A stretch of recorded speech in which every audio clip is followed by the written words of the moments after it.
Three killed in a house fire. Sabah flag war heats up.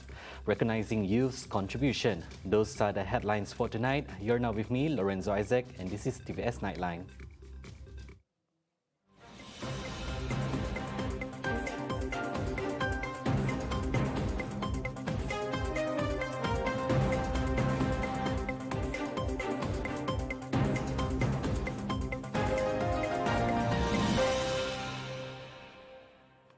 A family of three died after their house caught on fire at Lorong Bunga Tengkong in Kampong Gita this evening. The victims, identified as Effendi Kelly, 69 years old, Aneka Pandi, 35, and Nur Hashidah Aziz, 22 years old, were believed to have trapped on the top floor of the two-story house and died due to suffocation. The fire also destroyed 5 vehicles. Sarawak Fire and Rescue Department Bomba spokesperson said the department received a distress call at 7:03 p.m. and dispatched 2 teams to the scene. As of 10 p.m. press time, the rescue works are still ongoing. Meanwhile, Petrajaya incumbent Datuk Sri Fadilah Yusof was present at the scene shortly after the incident occurred.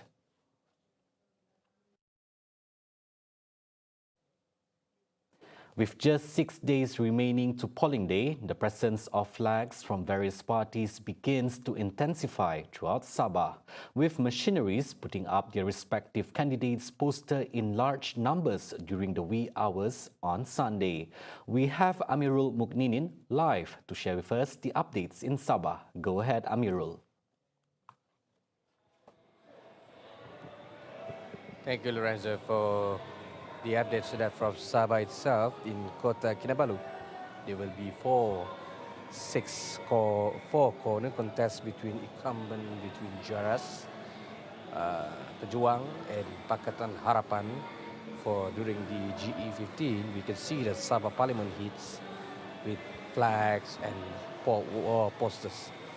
There we can see 2 candidates, Yi Sai and Chan Fun Hing, are actually Chinese community, will be fight in this war poster in around Kota Kinabalu. We can see all around Kota Kinabalu actually is full of flag and full of poster. Actually, some of them are destroyed by local community for their preparation GE15. Also, many parties are focusing their campaign war on the more urban areas on this Borneo island. In addition, some of them are using social media platform and also holding ceramah, and some of them using the billboard located in Kota Kinabalu, and the rest seems to be content with flag, mini posters and banners. We also can see that the candidates who actually, some of them are sabotaging their flag and posters are required to pay refundable 5,000 deposits according to Dewan Bandaraya Kota Kinabalu. Meanwhile, we also trying to get a statement from the police department in Sabah regarding about this destroying flags and war posters. Back to you, Lorenzo. Thank you.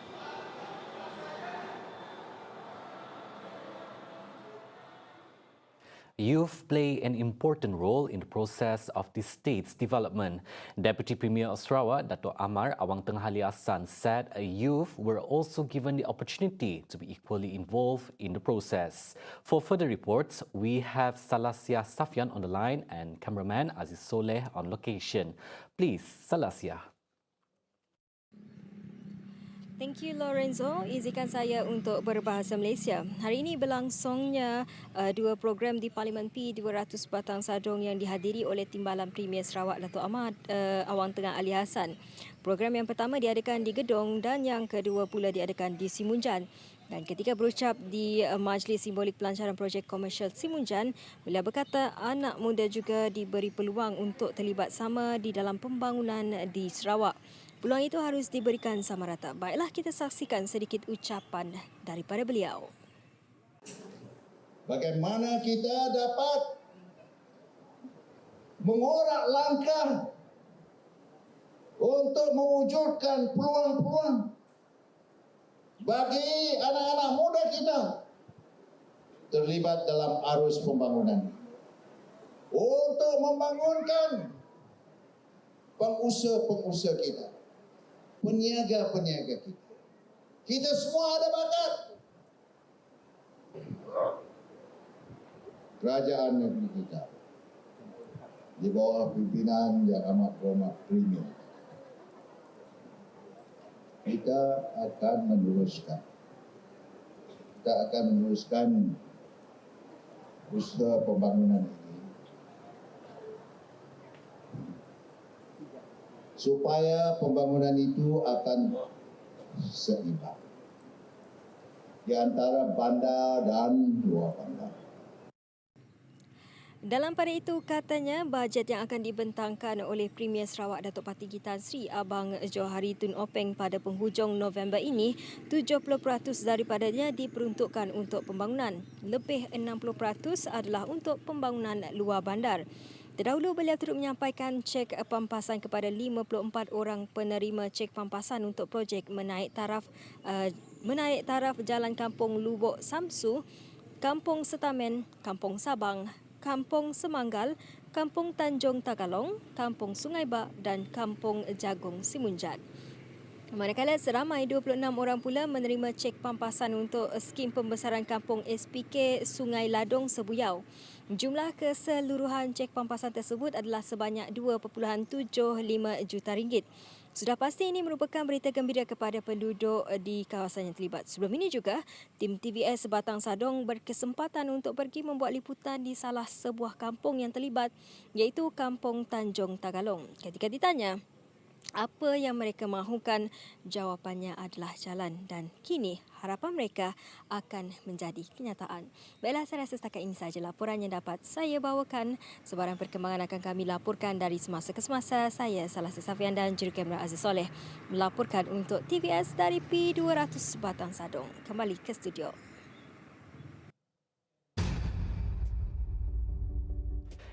Amirul and Salasia for the updates. Now moving on, Premier of Sarawak Datuk Patinggi Tan Sri Abang Johari Tun Openg questions the credibility of the Pakatan Harapan PH coalition. This was in regards to the statement made by PH Chairman Datuk Sri Anwar Ibrahim on Saturday that his coalition would resolve issues as enshrined in the Malaysian Agreement 1963 to Sabah and Sarawak promptly should be given the mandate to helm the federal government after GE15. I ask you, can you trust? After what happened last 22 months? That's all. That's my comment.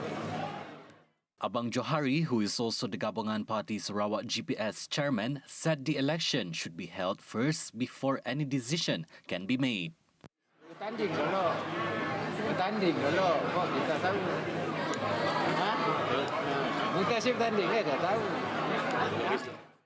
Abang Johari said this in response to PH Chairman Datuk Sri Anwar Ibrahim's statement at the Majlis Tawaran Pakatan Harapan on resolving issues and rights given under the education sector without long negotiations should PH be given the mandate. On another election matter, he strongly denied the claims of some parties that a vote for GPS candidates contributes to a vote for Barisan Nasional. Abang Johari refuted the matter after several banners believed to be hung by the opposition along Kuching City displayed the inscription GPS Menang, Zahid Senang. On a separate matter, Abang Johari said even though the Minister in the Prime Minister's Department, Parliament and Law, Datuk Sri Wan Junaidi Tuanku Jaafar, is not contesting in the GE15, he will still have a major role to play at state level. Sarawak's infrastructure still needs to be strengthened, especially in rural areas. Premier of Sarawak Datuk Patinggi Tan Sri Abang Johari Tun Openg noted that such emphasis will remain the struggle of the state government under Gabungan Party Sarawak GPS. Abang Johari noted that the infrastructure developments will be carried out gradually with various aspects to be taken into account. Apabila saya mengambil kepimpinan negeri, saya tumpukan kepada pembangunan jalan raya, infrastruktur, iaitu coastal road. Dan kita negeri Sarawak bukan sahaja kawasannya luas, tetapi kita banyak sungai. Dan sungai ini terpaksa kita buatkan jambatan. Dan jambatan is a very high cost infrastructure. Ini yang berlaku.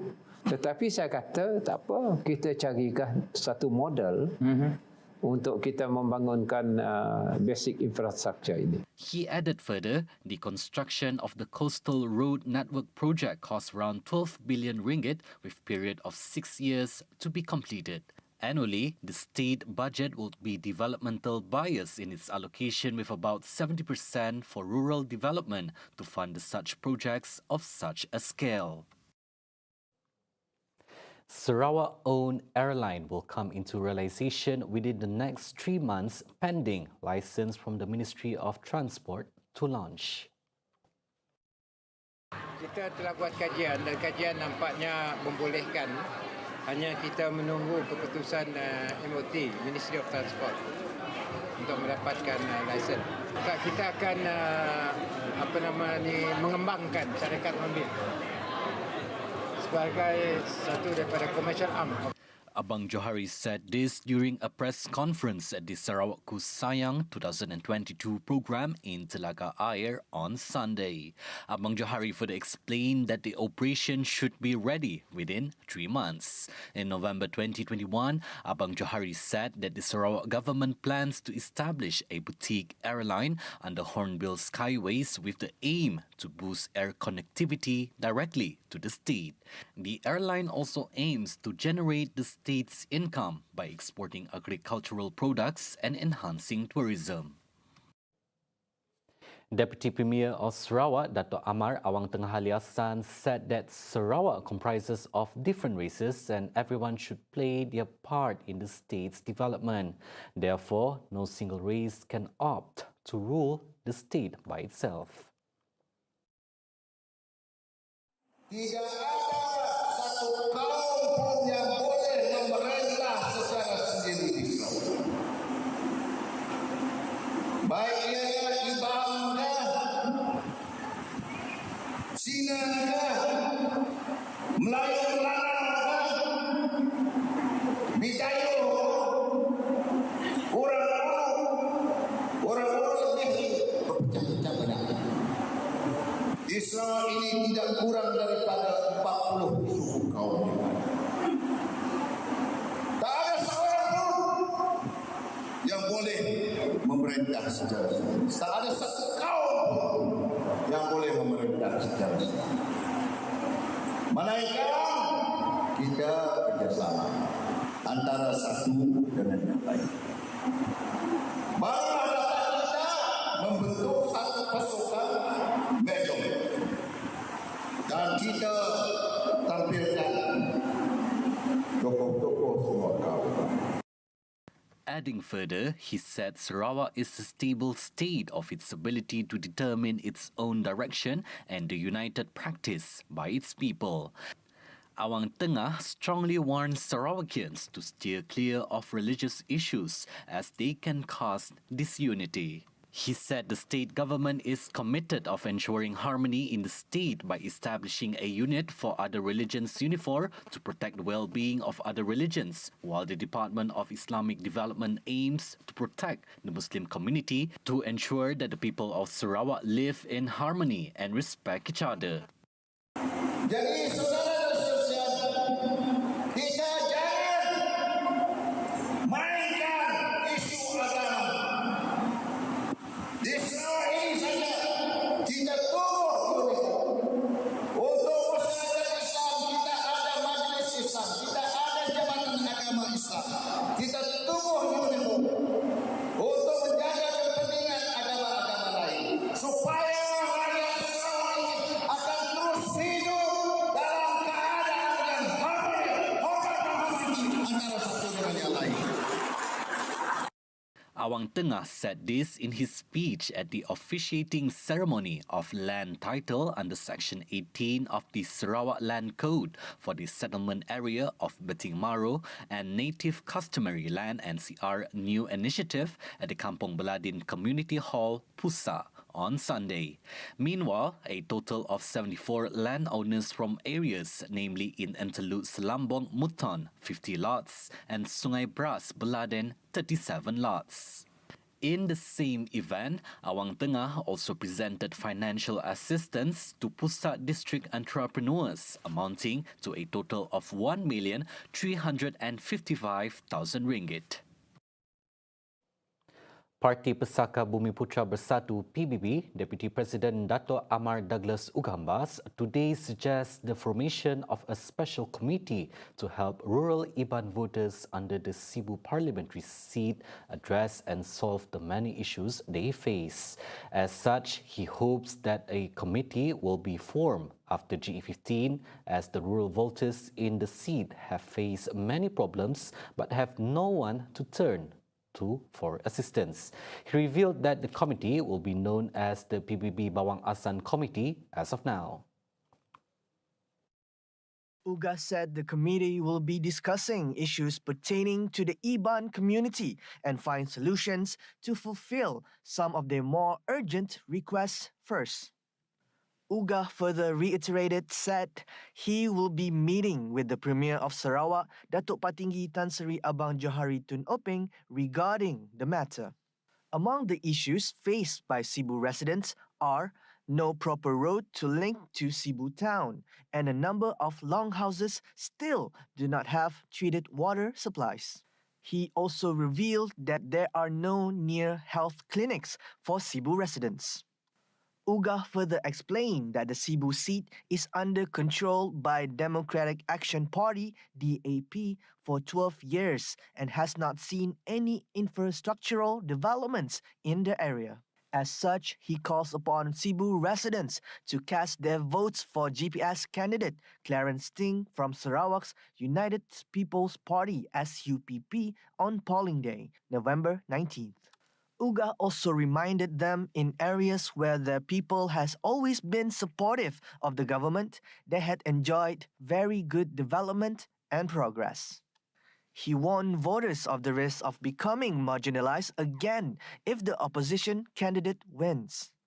The party local leaders, he said, were now making all sorts of excuses for not being able to deliver. The Dayak voters account for about 30% of about 100,000 voters in Sibu. We are ready to listen and do our part in finding solutions. Those were the affirming words of Deputy Premier of Sarawak, Dato' Amar Douglas Ugambas, adding that the Chinese-aided schools will receive the same attention from the state government.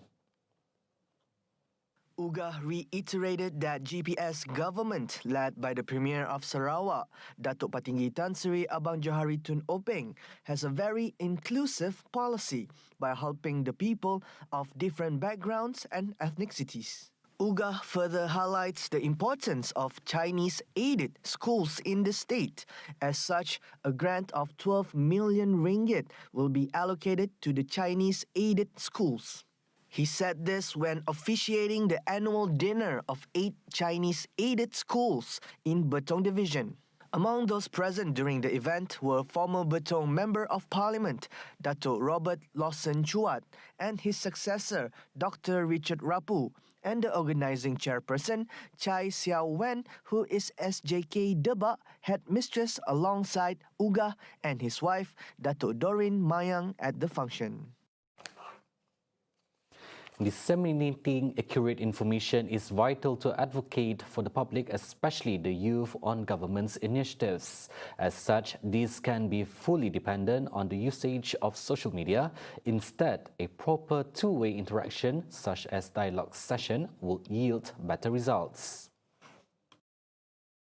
Dari segi pengundi 18, kalau tak silap saya, ada yang berminat, ada yang tak berminat. Kita tak boleh memaksakan mereka. Tetapi memberikan maklumat yang terbaik adalah penting, bukan sekadar dari segi dedahan sosial media, kerana sosial media mempunyai kebaikan dan keburukan. Kita nak memastikan bahawa dari segi pengalaman seperti ayah ibu mereka, abang kakak mereka yang mengetahui tentang dedahan apakah pelaksanaan di seluruh mereka, menasihati mereka bagaimanakah dari segi prosedur untuk melaksanakan undi dan bagaimana tanggungjawab ini adalah sesuatu yang penting mesti diprihatinkan kerana ia adalah satu kesinambungan untuk demi masa depan yang cerah. Hanifah was met by TVS during a visit to Tapak Pesta Kaul for the Cat Scout program. On her campaign, Hanifah wanted to make sure she covers all the ground in the constituency, both in towns and outskirts. Among the issues put forward by the Muka constituents were incomplete basic infrastructure such as electricity and clean water supply, telecommunication and proper roads. Alhamdulillah ada yang sudah terima, tetapi kita asyik puas kerana ia mengambilkan waktu yang lama. Kita mementingkan dari segi keperluan asasia, dari segi bukan saja orang dewasa tetapi anak-anak kita gini dak ya memperajui dari segi sekolah, dak ya pendidikan, sila dak ya mikir dari segi makin dia aja tengah malam nak belajar. Dan nak memastikan air bersih mesti diberikan. InsyaAllah dengan pelaksanaan agensi baru Rajang Delta Development Agency, ia akan menambahkan baik dari segi apa keperluan lebih keseluruhan dan lagi mempercepatkan. Jadi kita ingin supaya Tok dapat dilaksanakan secepat mungkin demi kepentingan rakyat kita. Hanifah also said that following the COVID-19 pandemic, the people must be encouraged and supported in order to revive Sarawak's economy and ensure the people's prosperity. Coming up right after the break, Clarence Ting unveils 6 Trust Manifesto for Cebu. Iranian exile who inspired Spielberg dies at airport. Right here on TVS Nightline. Stay tuned.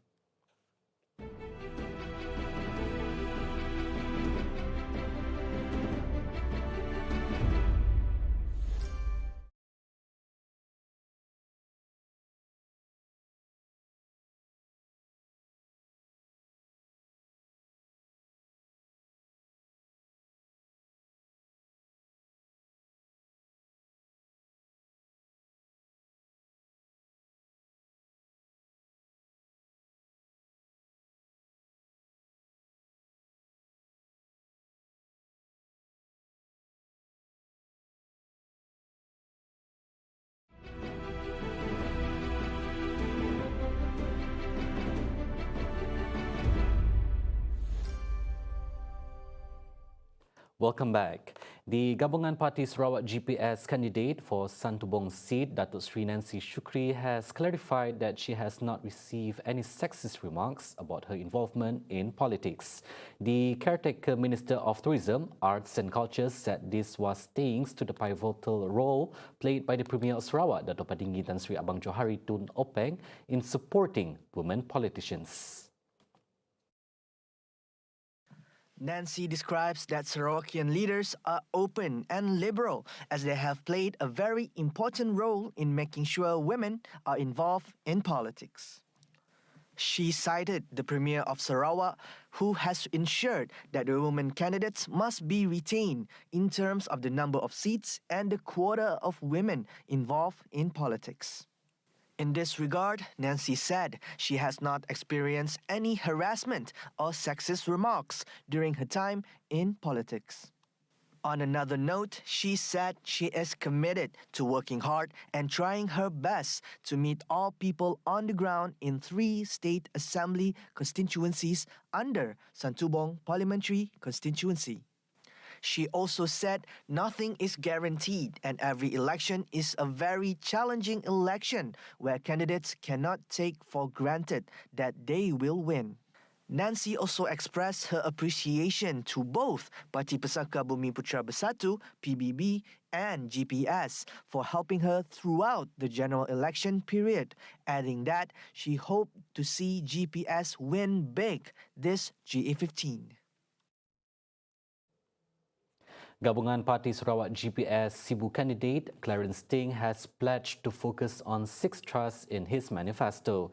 The highlight will be transforming Sibu West Bank across Ikan Bridge into a new township that will offer a rejuvenating environment that is modern yet close to nature at its finest. He believed that this is possible with the existing housing development taking place in the area. Clarence also revealed that his manifesto will be addressing heavy truck, particularly petroleum trucks, travelling to and from Tanjung Manis. Thirdly, he is going to focus on developing Sibu town, including the beautification of Sibu landscape, expanding 5G coverage, internet services, and quality of water supply, obtaining funds from the Department of Irrigation and Drainage, DID, for upgrading the drainage systems, constructing new monsoon drain, clearing river and repair works for drain, as well as maintaining and upgrading the fire hydrant systems. On the fourth area, Clarence said he will ensure that the federal government devolves the education autonomy in accordance with Malaysia Agreement of 1963, Intergovernment Committee Report, the Sarawak Constitution and the Federal Constitution.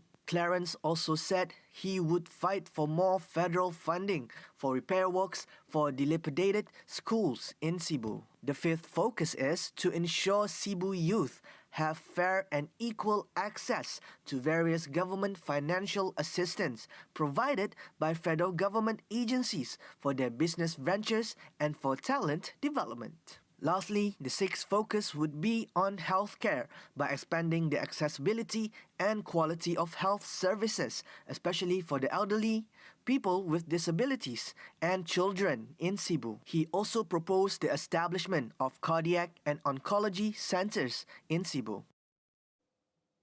Now on to some international affairs. An Iranian exile who lived at Paris Charles de Gaulle Airport for 34 years and inspired the Steven Spielberg film The Terminal, starring Tom Hanks, has died at the airport terminal on Saturday, November 12. Karimi Nasir Miran, better known to airport staff as Alfred Mehran or Sir Alfred, died of natural causes in Terminal 2F, a French airport official told international news agency.